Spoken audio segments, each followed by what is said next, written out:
Hello, I'm Charles Woolley. I'm Alison Langdon. I'm Michael Usher. I'm Liam Bartlett. And I'm Liz Hayes. Tonight on 60 Minutes... Oh, wow. It's a miracle.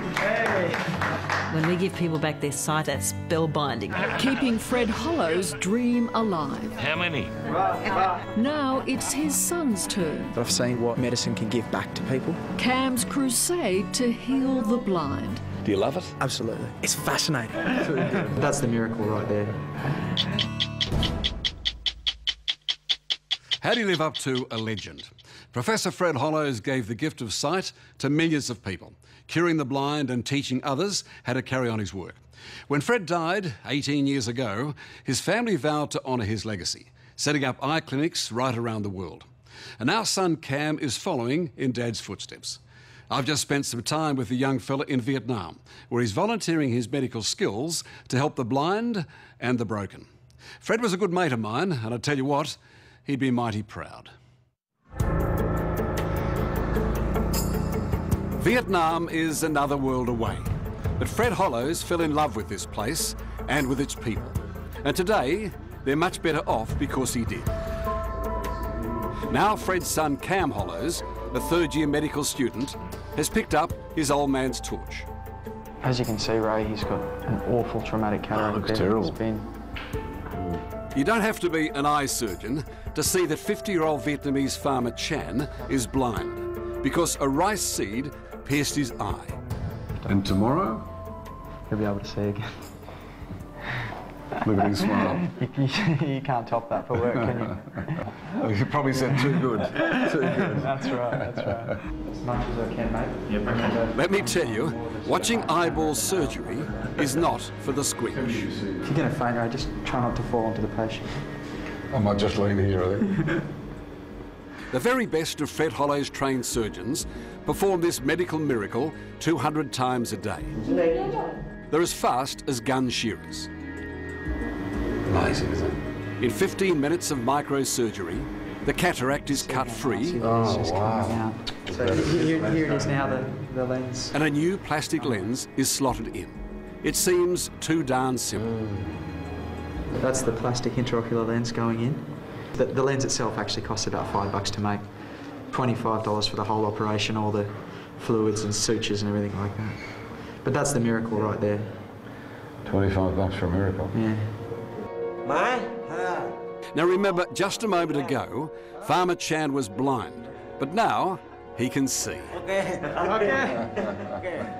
And following in the footsteps of his father, Cam Hollows can see a life's work ahead of him. Very good. Now that you've seen it, you had a taste. Do you love it? Absolutely. It's fascinating how you can see what the body does and see what it needs or what it takes to fix that up. And I think that's one of the best parts of this experience that I've had in Vietnam, is that I've seen, exactly what medicine can give back to people.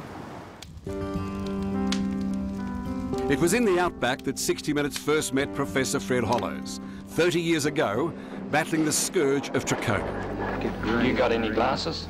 No. We might. Here, blackfellas thought that going blind was just part of growing old. Hollows begged to differ. Have you been called a do-gooder? Oh, I've been called a whole lot of bad things. I might be a do-gooder. If doing good's preventing people going blind and curing curable blindness, I don't care what they call me. But Fred Hollows had a world vision about fixing blindness. There's one eye doctor for every 1.5 million people in this part of the world. And so, over the years, 60 Minutes has travelled this remarkable journey with him. Through the canyons of war-torn Eritrea, into the mountains of Nepal. What did he say? He says you can see quite well. And across the rice paddies of Asia. He's blind, completely blind in that eye. So far, 7,000 surgeons and health workers have been trained here in Vietnam. Very exciting. Believe it or not, they've carried out 1 million operations. But 1 million operations in this country alone. Yeah. As a result of what he did. And we've met surgeons who were trained by my dad, and they remember this little snot-nosed brat who was hanging around with him at the time, that's just so humbling. One of those surgeons that Fred trained, I met in the last couple of days. He's done 40,000 operations. Cam has watched this heartwarming procedure, which his father pioneered, since he was just a little boy. How many? How many now? Yeah. As somebody once said, this sort of work's too good a work to do for money, you know. And all these years on, the results are just as rewarding. Hey! 85-year-old Lee Tam has had surgery at the Hollows Clinic. And Hollywood couldn't reenact a homecoming like this one, when he sees his wife smile again for the first time in years. Complete with beetle nut-stained teeth and total amazement, she simply cannot believe it. Sight is life, you know? When we give people back their sight, we give them back their life. But not only them, we give all the people that have been helping them back their life as well. Can you see that baby one? When I first met Gabby Hollows, she was pregnant with Cam, out the back of Catherine, working as an eye specialist with Fred. Can you see my hand up? This husband and wife team became the inspiration of the Hollows Foundation. No, can't see you, mate.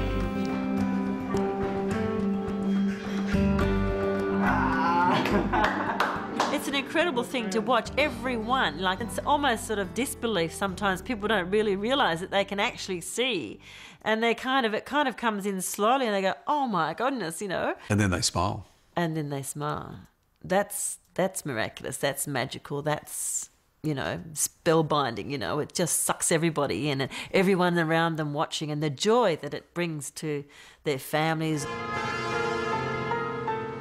As their own family grew, Fred and Gabby travelled the world, spreading that joy, until Fred's health finally gave up. Well, look, the saddest thing about me dying will be leaving the kids. And Gabby, of course. You know, death is something you never live to regret. But, and you know, as they say, a man's time has arrived when he looks at death. When I look at death, the great thing that'll bother me will be leaving young kids. Young women and children. After beating a brain tumour, Fred, who was still only in his early 60s, slowly lost out to cancer. Cam was only 10, a big brother to 4 little sisters.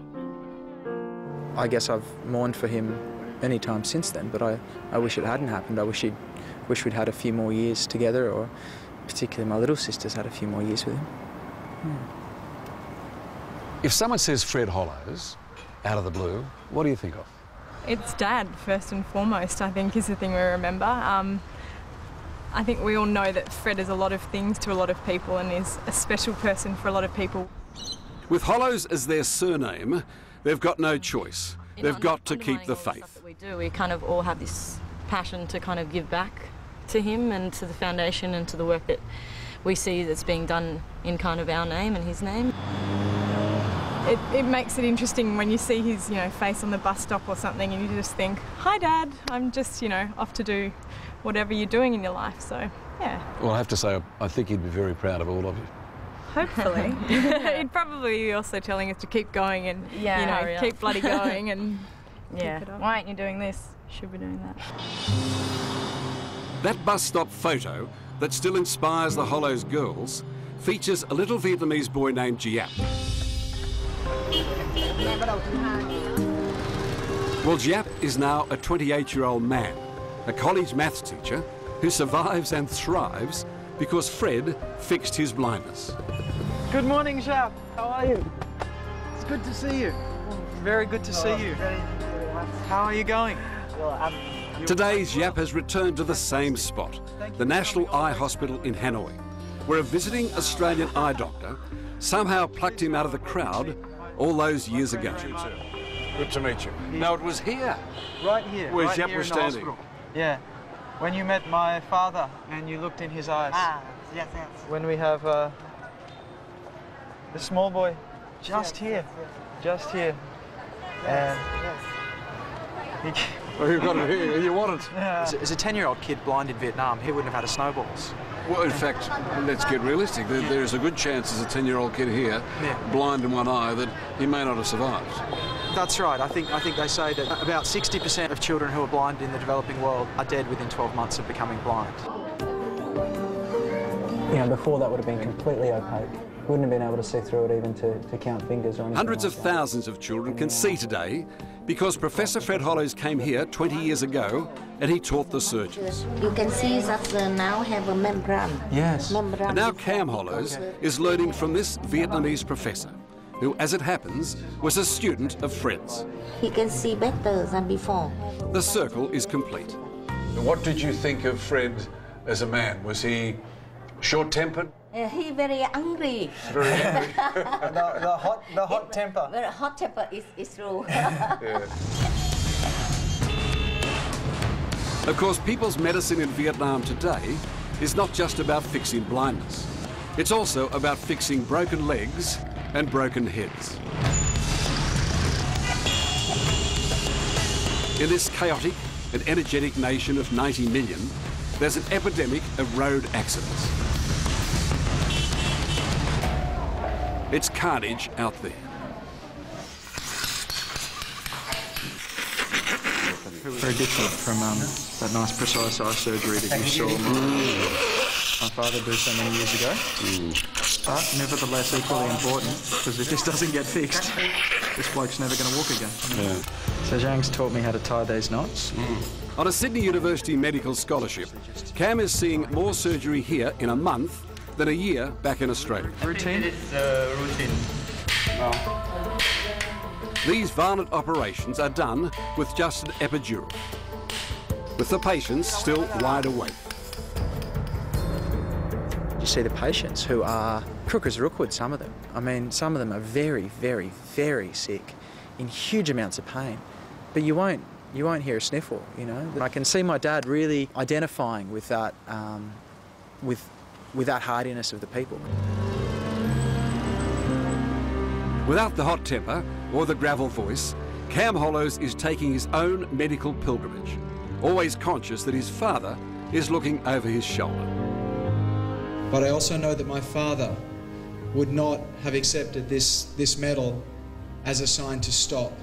Today, the son of the great man, along with his sister Ruth, finds himself accepting Vietnam's highest honour, the Friendship Award, on behalf of the Hollows Foundation. Should make all of you very proud, because it certainly makes me very proud. And Cam knows better than anyone that his cantankerous old man would be saying, "Come on, son, pull your finger out and get on with it." You only have to travel anywhere in the world and you can see there'll be somebody who's crook, or there'll be somebody whose legs buggered, or somebody whose eyes buggered.